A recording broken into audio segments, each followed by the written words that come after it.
toujours en direct des Assises, je suis ravi d'accueillir Henri Dagrin.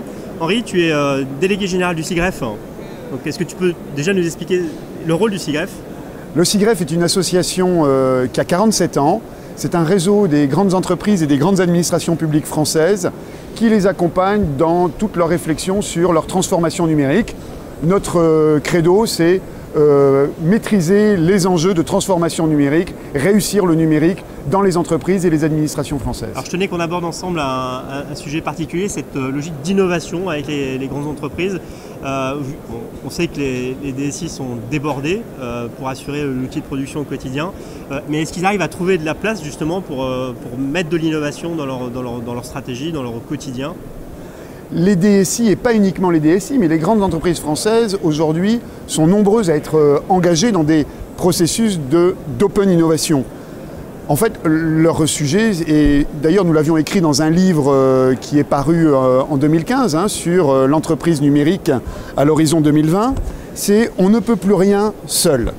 Et donc, très naturellement, les grandes entreprises se tournent vers leurs écosystèmes d'innovation et de croissance, dans lesquels on retrouve des startups, des PME innovantes, toutes ces sociétés qui aujourd'hui font l'innovation, sont à la pointe de l'innovation en France. Et un grand sujet pour les entreprises, c'est comment travailler avec ces écosystèmes d'innovation et de croissance. Comment capter cette innovation sans pour autant affaiblir ces écosystèmes d'innovation et de croissance que l'on retrouve dans des pôles de compétitivité, dans des clusters, dans des incubateurs. Et dans le cadre de ce groupe de travail qui a été monté et qui a travaillé pendant environ un an, eh bien, plusieurs expériences ont été discutées dans le cadre de ce groupe de travail. Plusieurs exemples ont été présentés, et notamment ce qui était très intéressant, c'est qu'on a fait pitcher des tandems, un grand groupe, le représentant d'un grand groupe et le représentant d'une start-up, qui ont expliqué devant le groupe de travail comment est-ce que la collaboration s'était faite, quels avaient été les critères de choix de la part du grand groupe, quels avaient été les facteurs clés du succès de la collaboration, quels freins il avait fallu desserrer pour réussir à travailler ensemble. Et tout ça a permis d'illustrer les différents chapitres de ce groupe de travail, de ce rapport que nous avons publié le 25 septembre à l'occasion d'un colloque.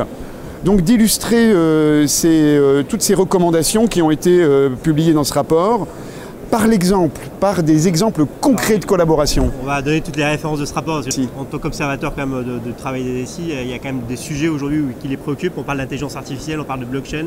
Est-ce que c'est des thématiques aujourd'hui qui sont... Alors on a parlé de ces sujets-là, mais ce qui est intéressant, c'est qu'on a retenu pour le colloque de présentation de ce rapport, on a retenu un thème qui était celui de la cybersécurité. Et on a présenté deux startups qui ont travaillé dans ce domaine de la cybersécurité, ce qui nous ramène voilà, tout à fait le lien avec les assises de la sécurité de Monaco.